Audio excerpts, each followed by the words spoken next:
ಆಕಾಶವಾಣಿ ಪ್ರದೇಶ ಸಮಾಚಾರ ಓದುತ್ತಿರುವವರು ಶಿಲ್ಪಾ ಹೆಚ್ಎಂ. ಮುಖ್ಯಾಂಶಗಳು. ಪೆರು ದೇಶದೊಂದಿಗೆ ರಾಜ್ಯ ಸರ್ಕಾರ ಸಿಸ್ಟರ್ ಸಿಟಿ ಒಪ್ಪಂದ, ಉಪಮುಖ್ಯಮಂತ್ರಿ ಡಾ ಜಿ. ಪರಮೇಶ್ವರ್.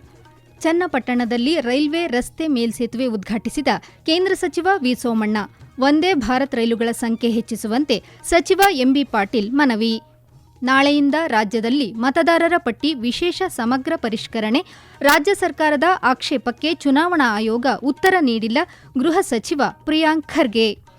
ರಾಜ್ಯಸಭಾ ಸದಸ್ಯರಾಗಿ ಎಐಸಿಸಿ ಅಧ್ಯಕ್ಷ ಮಲ್ಲಿಕಾರ್ಜುನ ಖರ್ಗೆ ಪ್ರಮಾಣವಚನ ಸ್ವೀಕಾರ.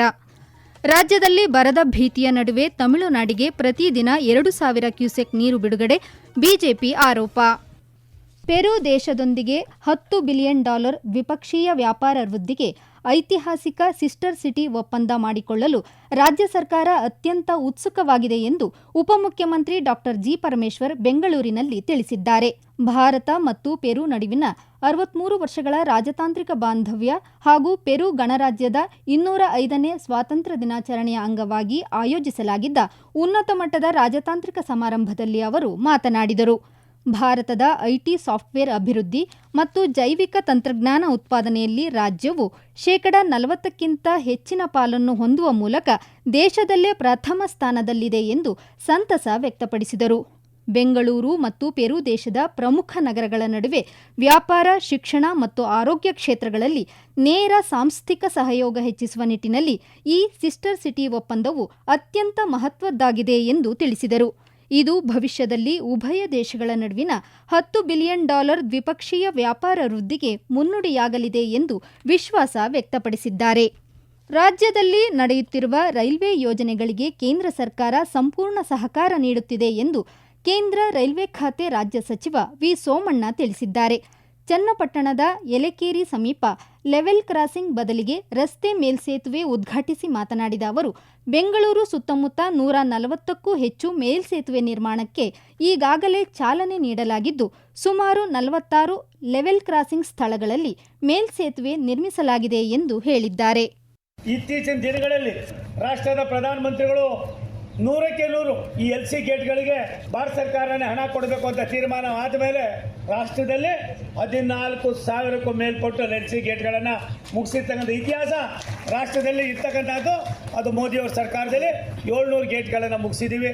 ಇನ್ನು 2 ವರ್ಷದಲ್ಲಿ ಬೆಂಗಳೂರು ನಾಡಪ್ರಭು ಕೆಂಪೇಗೌಡರ ಬೆಂಗಳೂರಿನಲ್ಲಿ ಒಂದೇ ಒಂದು LC ಗೇಟ್ ಇಲ್ದಾಗೆ ನಡ್ತಕ್ಕಂಥ ತೀರ್ಮಾನವನ್ನು ಭಾರತ ಸರ್ಕಾರ ಮಾಡ್ತಾ ಇದೆ ಅನ್ನೋ ಮಾತನ್ನು ಈ ಸಂದರ್ಭದಲ್ಲಿ ಹೇಳೋದಕ್ಕೆ ಇಷ್ಟಪಡ್ತೀನಿ ಬಂಧುಗಳೇ. ರಾಜ್ಯದ ಬೃಹತ್ ಕೈಗಾರಿಕಾ ಸಚಿವ ಎಂಬಿ ಪಾಟೀಲ್ ಮಾತನಾಡಿ, ಬೆಂಗಳೂರು ಸುತ್ತಮುತ್ತಲ 100 ಕಿಲೋಮೀಟರ್ ವ್ಯಾಪ್ತಿಯಲ್ಲಿನ ರೈಲು ಸಂಪರ್ಕವನ್ನು 4 ಪಥಗಳಿಗೆ ಮೇಲ್ದರ್ಜೆಗೇರಿಸಿದ್ದಲ್ಲಿ ಸ್ಯಾಟಲೈಟ್ ನಗರಗಳ ಅಭಿವೃದ್ಧಿಗೆ ಹೆಚ್ಚು ಅನುಕೂಲವಾಗಲಿದೆ ಎಂದು ಅಭಿಪ್ರಾಯಪಟ್ಟಿದ್ದಾರೆ.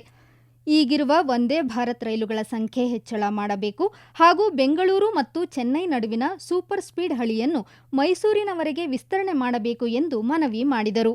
ಇದೇ ವೇಳೆ ಇನ್ನು 2 ಸ್ಥಳಗಳಲ್ಲಿ ಮೇಲ್ಸೇತುವೆ ಮಾಡುವಂತೆ ರೈಲ್ವೆ ಸಚಿವರಿಗೆ ಶಾಸಕ ಸಿಪಿ ಯೋಗೇಶ್ವರ್ ಮನವಿ ಮಾಡಿದರು. ನಾಳೆಯಿಂದ ರಾಜ್ಯದಲ್ಲಿ ಮತದಾರರ ಪಟ್ಟಿ ವಿಶೇಷ ಸಮಗ್ರ ಪರಿಷ್ಕರಣೆ SIR ನಡೆಯಲಿದೆ. ಈ ಹಿನ್ನೆಲೆಯಲ್ಲಿ ಸಾರ್ವಜನಿಕರು ಸಹಕರಿಸುವಂತೆ ಚುನಾವಣಾ ಆಯೋಗ ಮನವಿ ಮಾಡಿದೆ. ಬೂತ್ ಮಟ್ಟದ ಅಧಿಕಾರಿಗಳು ಮನೆ ಮನೆಗೆ ಭೇಟಿ ನೀಡಿ ಮತದಾರರ ಮಾಹಿತಿ ಪರಿಶೀಲನೆ ಹಾಗೂ ನವೀಕರಣ ಕಾರ್ಯವನ್ನು ನಡೆಸಲಿದ್ದಾರೆ. ಮತದಾರರ ಪಟ್ಟಿಯ ಡೀಪ್ ಕ್ಲೀನಿಂಗ್ ಮತ್ತು ನಕಲಿ ಮತದಾರರನ್ನು ಪಟ್ಟಿಯಿಂದ ಕೈಬಿಡುವುದು ಪ್ರಮುಖ ಉದ್ದೇಶವಾಗಿದೆ. ನಾಳೆಯಿಂದ ಜುಲೈ 29ರವರೆಗೆ ಮನೆ ಮನೆ ಸಮೀಕ್ಷೆ, ಆಗಸ್ಟ್ 5ರಂದು ಕರಡು ಮತದಾರರ ಪಟ್ಟಿಯನ್ನು ಆಯೋಗ ಪ್ರಕಟಿಸಲಿದೆ. ಆಗಸ್ಟ್ 5ರಿಂದ ಸೆಪ್ಟೆಂಬರ್ 4ರವರೆಗೆ ಹಕ್ಕು ಮತ್ತು ಆಕ್ಷೇಪಣೆಗಳ ಸಲ್ಲಿಕೆಗೆ ಅವಕಾಶ ನೀಡಲಾಗಿದೆ.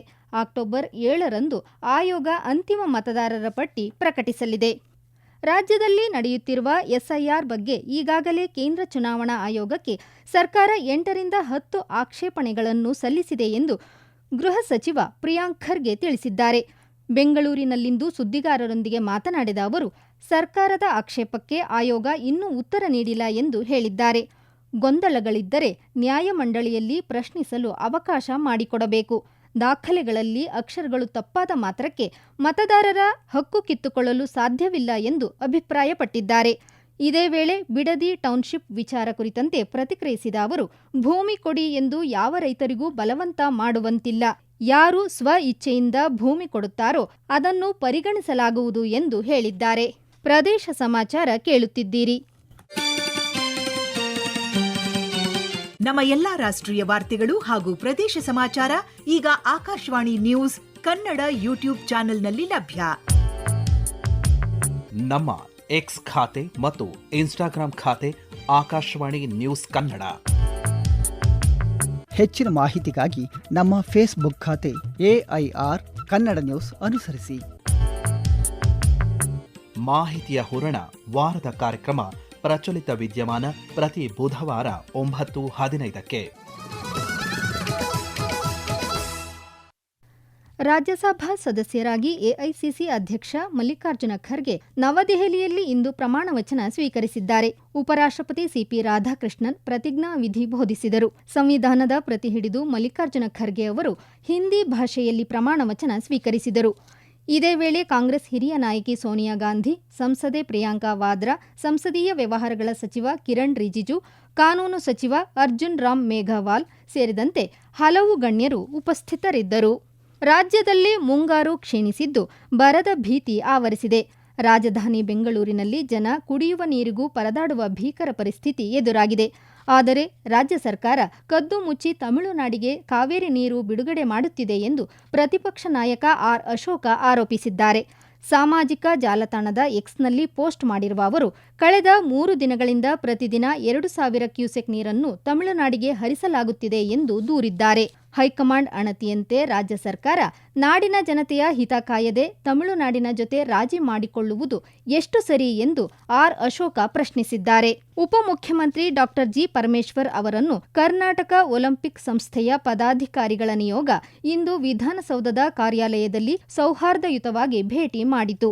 ಈ ಸಂದರ್ಭದಲ್ಲಿ ರಾಜ್ಯದಲ್ಲಿ ಕ್ರೀಡಾಭಿವೃದ್ಧಿ, ಯುವ ಪ್ರತಿಭೆಗಳಿಗೆ ಹೆಚ್ಚಿನ ಅವಕಾಶಗಳ ಸೃಷ್ಟಿ, ಕ್ರೀಡಾ ಮೂಲಸೌಕರ್ಯಗಳ ಬಲವರ್ಧನೆ ಹಾಗೂ ಒಲಿಂಪಿಕ್ ಕ್ರೀಡೆಗಳ ಉತ್ತೇಜನಕ್ಕೆ ಸಂಬಂಧಿಸಿದ ವಿವಿಧ ವಿಷಯಗಳ ಕುರಿತು ಸುದೀರ್ಘವಾಗಿ ಚರ್ಚೆ ನಡೆಯಿತು. ರಾಜ್ಯದ ಕ್ರೀಡಾ ಕ್ಷೇತ್ರವನ್ನು ಮತ್ತಷ್ಟು ಬಲಪಡಿಸುವ ನಿಟ್ಟಿನಲ್ಲಿ ಅಗತ್ಯ ಸಹಕಾರ ಹಾಗೂ ಬೆಂಬಲ ನೀಡುವುದಾಗಿ ಡಾ ಜಿ ಪರಮೇಶ್ವರ್ ಭರವಸೆ ನೀಡಿದರು. ಚಾಮರಾಜನಗರ ಜಿಲ್ಲಾ ನ್ಯಾಯಾಲಯಕ್ಕೆ 3ನೇ ಬಾರಿ ಹುಸಿ ಬಾಂಬ್ ಬೆದರಿಕೆ ಇಮೇಲ್ ಸಂದೇಶವನ್ನು ಕಳುಹಿಸಲಾಗಿದೆ. ಇದರಿಂದ ವಕೀಲರು ಹಾಗೂ ಸಾರ್ವಜನಿಕರು ಕೆಲಕಾಲ ಆತಂಕಗೊಂಡಿದ್ದರು. ಅಂಬುನಾಥನ್ ಅರಿಯಪ್ಪನ್ ಎಂಬಾತನ ಹೆಸರಿನಲ್ಲಿ ಇಮೇಲ್ ಕಳುಹಿಸಲಾಗಿತ್ತು. ಇದೊಂದು ಹುಸಿ ಸಂದೇಶ ಎಂದು ಪೊಲೀಸರು ದೃಢಪಡಿಸಿದ ಬಳಿಕ ನ್ಯಾಯಾಲಯದ ಕಲಾಪ ಆರಂಭಗೊಂಡಿತು.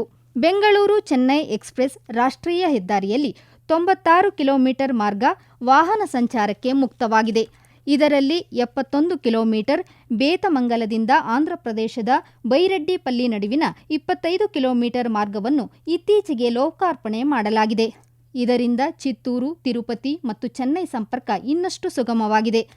ಎನ್‌ಜಿ ಹುಲ್ಲೂರು, ಸುಂದರಪಾಳ್ಯ, ಹೆಡಗಿನಬೆಲೆ, ಬೇತಮಂಗಲ ಬಳಿ ಎಕ್ಸ್‌ಪ್ರೆಸ್ ವೇಗೆ ಪ್ರವೇಶ ಮತ್ತು ನಿರ್ಗಮನಕ್ಕೆ ರಸ್ತೆಗಳನ್ನು ನಿರ್ಮಿಸಲಾಗಿದೆ.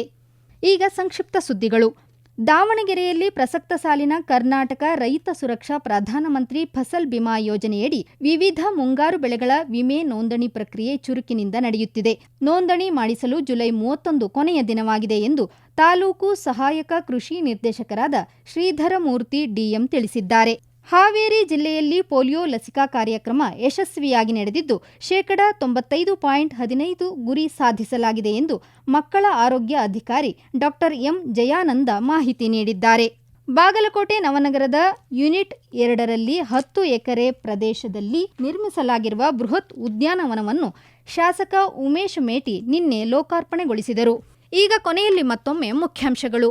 ಪೆರು ದೇಶದೊಂದಿಗೆ ರಾಜ್ಯ ಸರ್ಕಾರ ಸಿಸ್ಟರ್ ಸಿಟಿ ಒಪ್ಪಂದ, ಉಪಮುಖ್ಯಮಂತ್ರಿ ಡಾ ಜಿ ಪರಮೇಶ್ವರ್. ಚನ್ನಪಟ್ಟಣದಲ್ಲಿ ರೈಲ್ವೆ ರಸ್ತೆ ಮೇಲ್ಸೇತುವೆ ಉದ್ಘಾಟಿಸಿದ ಕೇಂದ್ರ ಸಚಿವ ವಿ ಸೋಮಣ್ಣ. ವಂದೇ ಭಾರತ್ ರೈಲುಗಳ ಸಂಖ್ಯೆ ಹೆಚ್ಚಿಸುವಂತೆ ಸಚಿವ ಎಂಬಿ ಪಾಟೀಲ್ ಮನವಿ. ನಾಳೆಯಿಂದ ರಾಜ್ಯದಲ್ಲಿ ಮತದಾರರ ಪಟ್ಟಿ ವಿಶೇಷ ಸಮಗ್ರ ಪರಿಷ್ಕರಣೆ, ಸರ್ಕಾರದ ಆಕ್ಷೇಪಕ್ಕೆ ಚುನಾವಣಾ ಆಯೋಗ ಉತ್ತರ ನೀಡಿಲ್ಲ, ಗೃಹ ಸಚಿವ ಪ್ರಿಯಾಂಕ್ ಖರ್ಗೆ. ರಾಜ್ಯಸಭಾ ಸದಸ್ಯರಾಗಿ ಎಐಸಿಸಿ ಅಧ್ಯಕ್ಷ ಮಲ್ಲಿಕಾರ್ಜುನ ಖರ್ಗೆ ಪ್ರಮಾಣವಚನ ಸ್ವೀಕಾರ. ರಾಜ್ಯದಲ್ಲಿ ಬರದ ಭೀತಿಯ ನಡುವೆ ತಮಿಳುನಾಡಿಗೆ ಪ್ರತಿದಿನ 2,000 ಕ್ಯೂಸೆಕ್ ನೀರು ಬಿಡುಗಡೆ, ಬಿಜೆಪಿ ಆರೋಪ. ಇಲ್ಲಿಗೆ ಪ್ರದೇಶ ಸಮಾಚಾರ ಮುಗಿಯಿತು. ನಮ್ಮ ಮುಂದಿನ ವಾರ್ತಾ ಪ್ರಸಾರ ಸಂಜೆ 6:40 ನಿಮಿಷಕ್ಕೆ.